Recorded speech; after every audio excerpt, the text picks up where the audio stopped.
BJP നേതാവ് Shri PC George ചേരുകയാണ് ഈ വിഷയത്തിൽ പ്രതികരിക്കാൻ. ശ്രീ PC ജോർജ്, വളരെ ഗൗരവമുള്ള ഒരു ഇടപെടലാണ് ബഹുമാനപ്പെട്ട ഹൈക്കോടതിയുടെ ഭാഗത്ത് ഇപ്പോൾ വന്നിരിക്കുന്നത്. ദേവസ്വം വിജിലൻസ് നൽകിയ റിപ്പോർട്ടിൽ അടിയുറച്ച് പറയുന്നു ഇത് സ്വർണ്ണ കവർച്ചയാണെന്ന്. നമ്മുടെ കസ്റ്റോഡിയൻ ആരാ? ദേവസ്വം ബോർഡ്, സർക്കാരും. ഇതെന്താണ് നടക്കുന്നത് ഇവിടെ? സ്വർണ്ണ കവർച്ചയല്ല, സ്വർണ്ണ കൊള്ള. അതായത് സ്വർണ്ണ കൊള്ളയാണ് നടന്നിരിക്കുന്നത്. അവിടെ കോടിക്കണക്കിന് രൂപയുടെ ഒരു ക്ഷേത്ര സ്വത്തുകൾ കവർച്ച ചെയ്യപ്പെട്ടിട്ടുണ്ട്. ഈ 9 കൊല്ലത്തിനിടയിൽ എന്തെല്ലാം സംഭവം നടന്നിട്ടുണ്ടെന്നുള്ള വളരെ വിശദമായ അന്വേഷണം ആവശ്യമാണ്.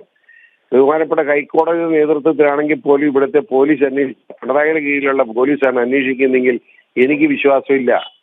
നിർബന്ധമായും ഹൈക്കോടതിയുടെ മേൽനോട്ടത്തിൽ, ഹൈക്കോടതി എനിക്ക് വിശ്വാസക്കുറവില്ല, ഹൈക്കോടതിയുടെ മേൽനോട്ടത്തിൽ CBI തന്നെ അന്വേഷിക്കണം. കാരണം ഈ കൊള്ള സ്വത്ത് എവിടെല്ലാം പോയിട്ടുണ്ട്, എവിടെ നിന്നെല്ലാം വന്ന സ്വർണ്ണമായത്, ഇതിന്റെ യഥാർത്ഥ കണക്കുകൾ മുഴുവൻ സ്വീകരിക്കണം. അതനുസരിച്ച് കണക്കുകളനുസരിച്ച് എത്ര സ്വർണ്ണം ഇപ്പൊ കൈവശം ഉണ്ടെന്ന് നോക്കണം.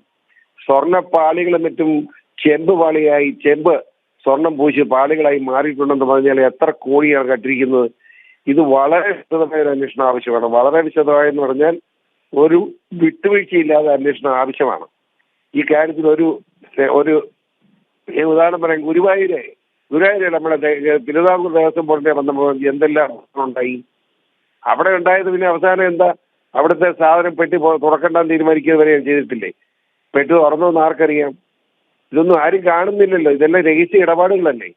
ഇത് വളരെ പരസ്യമായ ജന അംഗീകാരത്തോടുള്ള അന്വേഷണം നടന്നേ മതിയാകൂ. CBI അന്വേഷിക്കണം. ആ CBIയുടെ അന്വേഷണത്തിന് ബഹുമാനപ്പെട്ട ഹൈക്കോടതിയുടെ മേൽനോട്ടം ഉണ്ടായിരിക്കണം. അങ്ങനെ ഈ കൊള്ള മുതൽ മുഴുവൻ തിരിച്ചെടുത്താൽ മാത്രം പോലെ കൊള്ളക്കാരെ മുഴുവൻ ജയിലിൽ തുറുങ്കിലടയ്ക്കാനുള്ള സംവിധാനം ഏർപ്പെടുത്തണം തന്നെയാണ് BJPയുടെ അഭിപ്രായം. ഒരു സംശയം വേണ്ട. ശ്രീ PC ജോർജ്, ഒറ്റ ചോദ്യം കൂടി. അവതാരങ്ങളെ ശബരിമലയിൽ അനുവദിക്കില്ല എന്ന് ഈ നിർണായകമായ ഉത്തരവ് വന്നതിന് ശേഷമുള്ള ബഹുമാനപ്പെട്ട ഹൈക്കോടതിയുടെ ഉത്തരവിന് ശേഷം വന്ന ആദ്യത്തെ ദേവസ്വം മന്ത്രിയുടെ പ്രതികരണമാണ് VN വാസവന്റെ. അപ്പൊ ഈ ഉണ്ണികൃഷ്ണൻ പോറ്റി ആരാണ് അവിടെ അവതാരമായി കൊണ്ടുവന്നത്? ഇത് മാത്രമല്ല, ഒരുപാട് അവതാരങ്ങൾ അവിടെ ഇങ്ങനെ കയറി ഇറങ്ങി കളിക്കുന്നുണ്ട്. ഇതിനൊക്കെ മോണിറ്റർ ചെയ്യേണ്ടത് ആരാണ്? ദേവസ്വം ബോർഡ്. ആ ദേവസ്വം ബോർഡ് ഉദ്യോഗസ്ഥർക്ക് തന്നെ ഗുരുതര വീഴ്ച പറ്റിയെന്നാണ് ബഹുമാനപ്പെട്ട ഹൈക്കോടതി പറഞ്ഞിരിക്കുന്നത്. അതെ, അതായത് വാസ്തവം തന്നെയാണ് ഒരു അവതാരം. എന്റെ അഭിപ്രായത്തിൽ പിണറായി വിജയനും അവതാരമാണ്. കാരണം ശബരിമലയിൽ വിശ്വാസമില്ല. അവിടെ 2 പെണ്ണുങ്ങളെ കയറ്റാൻ പോയത് എടുത്തുമൊക്കെ നമുക്കറിയാം. അത് 10 വയസ്സിനും 52 വയസ്സിനും ഇടയ്ക്ക് പ്രായമുള്ള സ്ത്രീകൾ പ്രവേശിക്കാൻ പാടില്ലാത്ത സ്ഥലമാണ് ശബരിമലയിലെ അയ്യപ്പന്റെ ശ്രീകോവിൽ. അവിടെ ശബരിമല ദർശനം, അവിടെ ദക്ഷിണ പോലും ഇവർക്ക് എവിടെ ഇടാം, പക്ഷേ ശബരിമല കൊണ്ടിടാൻ പറ്റിയില്ല. അങ്ങനെ ഒരു മാനദണ്ഡം നിലനിൽക്കുമ്പോഴാണ് അത് തകർക്കാൻ വേണ്ടി പിണറായി വിജയൻ 2 സ്ത്രീകളെ, ആ സ്ത്രീകളെ ഞാൻ ഒരു സ്ത്രീകളെ മോശമാക്കാൻ ഞാൻ ഉദ്ദേശിക്കുന്നില്ല, പക്ഷെ അവർ ന്യൂഡായിട്ട് അഭിനയിക്കുന്ന ആളുകളാണെന്ന് നമുക്ക് കേരളത്തിൽ ജനങ്ങൾ മനസ്സിലാക്കിയിട്ടുണ്ട്. അവരെ പറ്റി അങ്ങോട്ട് വിടാൻ പ്രായം എത്രയുണ്ട്? 10, 24, 25 വയസ്സ്. തെറ്റായില്ലേ? അപ്പൊ പിണറായി വിജയന് ദൈവവിശ്വാസമില്ല. അല്ല, ഞാനൊന്ന് ഇടപെട്ട് ചോദിച്ചോട്ടെ ശ്രീ PC ജോർജ്, ഇനി ഇതൊക്കെ നടത്തിയത് ഈ കൊള്ള നടത്താൻ വേണ്ടി മാത്രമാണോ? ഒരു മറയാക്കി മാറ്റാനാണോ ഇതൊക്കെ നടത്തിയെന്നൊരു സംശയം കൂടി ചോദിച്ചു പോയാൽ തെറ്റുണ്ടോ? ഒരു തെറ്റുമില്ല. അതായത് ഇങ്ങനെ വിശ്വാസം ഇല്ലാതാക്കി അവിടെയുള്ള സ്വർണവും അവിടുത്തെ കാണിക്കുകയും ഒക്കെ മോട്ടിച്ചാലും പേടിക്കണ്ട. ഇത് അയ്യപ്പൻ ശക്തിയില്ലാത്തയാണ്. അയ്യപ്പൻ അങ്ങനെ ദൈവമല്ല.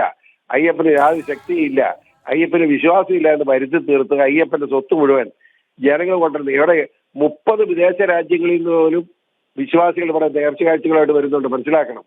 ഇത് ആർക്കറിയുന്ന കണക്ക്?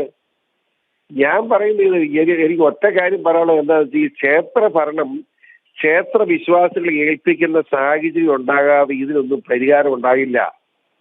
ഏത് ഗവൺമെന്റ് മാറി വന്നാൽ ആ ഗവൺമെന്റ് സൗകര്യമുള്ള ഒരുത്തരല്ലേ ഇതിന്റെ ഭരണത്തിൽ വരുന്നത്. UDF വന്ന UDFകാരനെ പിടിച്ച് ദേവസ്വം ബോർഡ് പ്രസിഡന്റാക്കും. ഇവിടെ കമ്മ്യൂണിസ്റ്റുകാരൻ വന്ന് കമ്മ്യൂണിസ്റ്റുകാരനെ പ്രസിഡന്റാക്കി. ഇതിങ്ങനെ കുഴപ്പമാണ്. നീ അത് ഒരു കാരണവശാലും ജനങ്ങളെ അവിടെ ദൈവവിശ്വാസികളായ ആളുകളാണ്. അയ്യപ്പ ഭക്തരായി അവിടെ വരുന്ന സ്ഥിരം വരുന്ന ആളുകൾ എല്ലാവർക്കും അറിയാം. അവരുടെ കണക്കെടുത്തിട്ട് അവരിൽ ആളെ തെരഞ്ഞെടുത്ത് അവർക്ക് അവരുടെ കൈകളിൽ ഈ ദേവസ്വത്തിന് ഭരണം ഏൽപ്പിക്കണം. അവരൊരിക്കലും മോഷ്ടിക്കാൻ പറ്റില്ല. ഞാൻ വെറുതെ പറയുന്നില്ല. ഇത് കൃത്യമായിട്ട് എങ്ങനെ പള്ളി, അരിയുത്ര പ്ലേന്റെ പള്ളിയാ.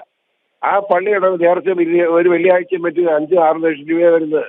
അവിടെ നിന്ന് ഒരു പൈസ ആരും മോഷ്ടിക്കില്ല. എന്നാ കാരണം? വലിയ പേടിയുണ്ട്. വലിയ വിശ്വാസം ഉള്ളതുകൊണ്ട് പേടിയുണ്ട്. അങ്ങനെ ആ പണം ഉണ്ടെന്ന് അവരാ. പണം വേണ്ട 10-40 പേരായിരുന്നു പണം ഉണ്ടെന്ന് നേർച്ച. ഒരു കയ്യിൽ പശ പറ്റൂ എന്നുള്ളതാണ്, ചില്ലറയുടെ കാവ് പറ്റൂ എന്നുള്ളതല്ലാതെ ഒരു പൈസ ലാഭമില്ല. ഇത് സേവനമാണ്.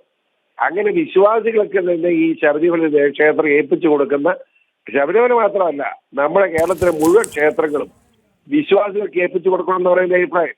ഞാനിപ്പോൾ ആദ്യം പറയണം, നിയമസഭ പ്രസംഗത്തിൽ ഞാൻ പറഞ്ഞിട്ടുണ്ട്, അതിന് ചർച്ച വന്നതാണ്. അന്ന് പറഞ്ഞത് 10,000-3000 ക്ഷേത്രങ്ങൾ നിത്യനിദാന ചെലവിന് പണമില്ല, ഈ ക്ഷേത്രം ദേവസ്വം ബോർഡിൽ നിന്നാണ് കൊടുക്കുന്നതെന്നാണ് പറഞ്ഞത്.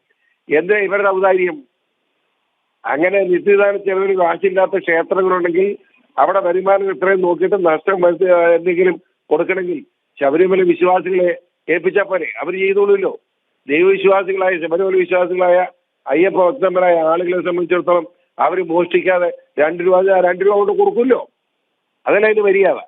ആ ചെയ്യുന്ന സാഹചര്യം കേരളത്തിൽ സൃഷ്ടിക്കാൻ ഇവിടുത്തെ ഹൈന്ദവ സമൂഹം എന്ന് മാത്രമേ ഞാൻ പറയുന്നത്. ഹൈന്ദവ സമൂഹം, ഇവിടുത്തെ കേരളത്തിലെ ജനസമൂഹം, അതിനകത്ത് ക്രിസ്ത്യാനിയോ മുസ്ലിമോ ഹിന്ദുവോ പാഴ്സോ സിക്കോ ഒന്നും പറയുന്നില്ല.